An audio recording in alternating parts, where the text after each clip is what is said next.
মৰিগাঁৱৰ পৰা আহি পেলাই ইয়াত ইমান এটা সুন্দৰ অনুষ্ঠান কৰিছে তাকো গ্ৰন্থ উন্মোচন গ্ৰন্থৰ বঁটা আৰু কৰিছে নিজৰ পিতৃৰ সোঁৱৰণত এই অনুষ্ঠানটোত ধন্য মানিছোঁ আৰু তাৰ কাৰণে নিমন্ত্ৰণ কৰাৰ কাৰণে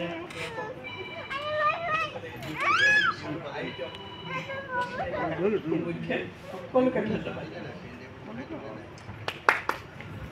ধন্যবাদ বাইদেউ। লেখকে বোলে খুব কম কথা কয়, কিন্তু কম কথাৰ মাজেৰে বহু কথা কৈ যায়। আৰু নঞ্জু দত্ত বাইদেউ। সকলোকে মই আন্তৰিকতাৰে প্ৰীতিৰ শুভেচ্ছা জনাইছোঁ আৰু ভগৱানৰ ওচৰত আপোনালোক সকলোৰে কুশল কামনা কৰিছোঁ। আজি মৰিগাঁৱৰ পৰা আহি গুৱাহাটীত এখন আসন লৈছে ৰশ্মিৰেখা কাশ্যপে। খুব ভাল লাগিছে। ৰশ্মিৰেখা কাশ্যপৰ লগতে সপ্তহিন্দু প্ৰকাশনৰ সমূহ কৰ্মকৰ্তা তথা আজি আমাৰ এই বিশেষ আকৰ্ষণৰ মূল ঋতুকে ধন্যবাদ জনাইছোঁ। ঋতুৰ আৰু ভাল হওক আৰু আপোনাৰ সকলোৰে পুনৰাই মোৰ কুশল মংগল কামনা কৰিছোঁ আৰু মোৰ লগত থকা সতীৰ্থসকলকো মই আন্তৰিকতাৰে তেওঁলোকক মই প্ৰীতি সম্ভাষণ জনাইছোঁ আৰু এই অনুষ্ঠানটো আজি সফলতাৰে পাৰ হওক বুলি ভগৱানৰ ওচৰত এটা সেৱা জনাইছোঁ আৰু সকলোৱে পুনৰাই কুশল মংগল কামনা কৰি মই এই মানুহতে এটা শুভেচ্ছামূলক বাণী দিলোঁ আৰু এয়া মই এটা মোৰ মাইক্ৰফোনটো আগবঢ়াই দিছোঁ আমাৰ বিদ্যাসাগৰ বৰালৈ।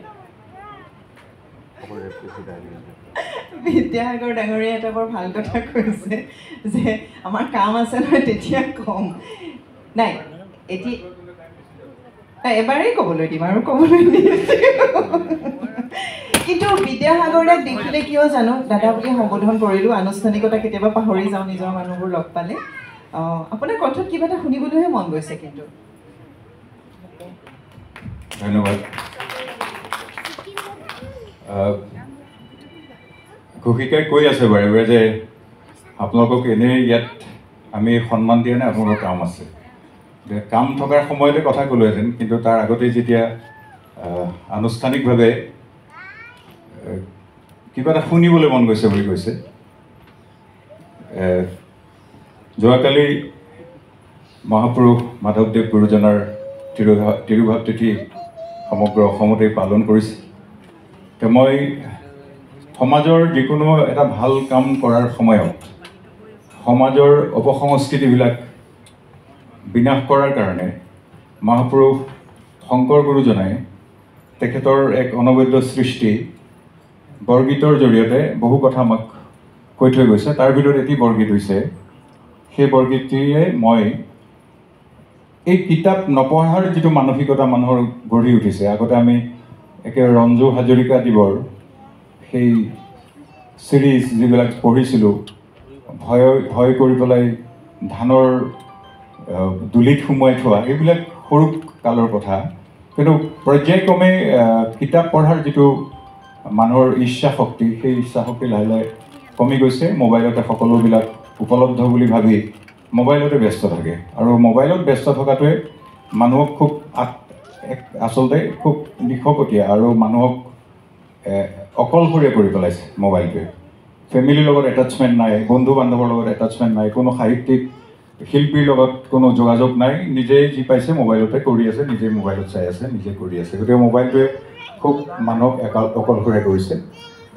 এই গোটেই ব্যৱস্থাটো যাতে বিনাশ হৈ পেলাই আমি আকৌ কিতাপ পঢ়াৰ ফালে যাতে ধাৱমান হওঁ, ভাল গীত শুনাৰ কাৰণে যাতে আমাৰ মানসিকভাৱে আমি প্ৰস্তুত হওঁ, তাৰ কাৰণে অপশক্তি বিনাশ কৰিবৰ কাৰণে এই গীতটি মই অকণমান গুণগুণাই দিম। মহাপুৰুষ শংকৰদেৱ বিৰচিত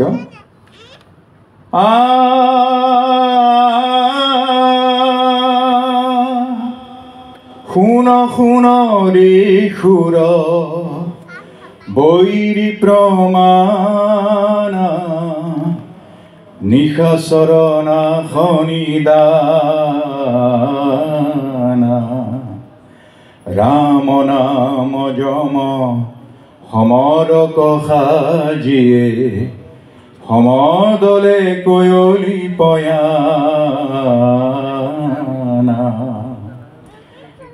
থাত প্রকট পুতু কৌতি কৌতি কপি গিরি গর গর পদ ঘাবে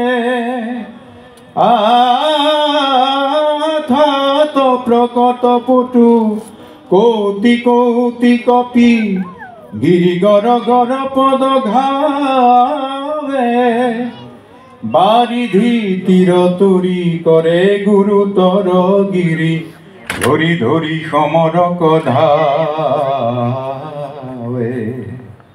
হাত ঘাত বহু বাত বিয়াপি সৌগড়ে বেধলি লঙ্কা গুরু ঘন ঘন ঘোষ ধরিষণ গর্জন শ্রবণে জনময় শংকা। মই এইকাৰণে কৈছোঁ যে মহাপুৰুষ শংকৰ গুৰুজনাই ভাৰতীয় নাৰীক বা আজি নাৰী সমাজত যিবিলাক ঘটি আছে সেইবিলাক অপসংস্কৃতি, সেই দুষ্কৃতিকাৰী বিনাশ কৰিবৰ কাৰণে মহাপুৰুষ শংকৰদেৱে কৈছিলে অন্ধ মুগুধ দশ কন্ধ পাপবোধ জানকী ক্ষীৰত চৰাই ৰঘুপতি পদবৰ ধৰ ৰজনীশ্বৰ শংকৰ কহতু পাই। সেই জ্ঞানী ৰাৱণক অসম মুলুকত জন্মগ্ৰহণ কৰা, ৰাৱণ জ্ঞানীৰ প্ৰতীক আছিলে, সেই জ্ঞানী ৰাৱণক মুগুধ বুলি গালি পাৰিছে। মুগুধ মানে মূৰ্খ, অন্ধ বুলি গালি পাৰিছে আমাৰ মুলুকত জন্মগ্ৰহণ কৰা শ্ৰীমন্ত শংকৰদেৱ গুৰুজনাই। গতিকে আজি আমাৰ মুলুকত এগৰাকী মহিলা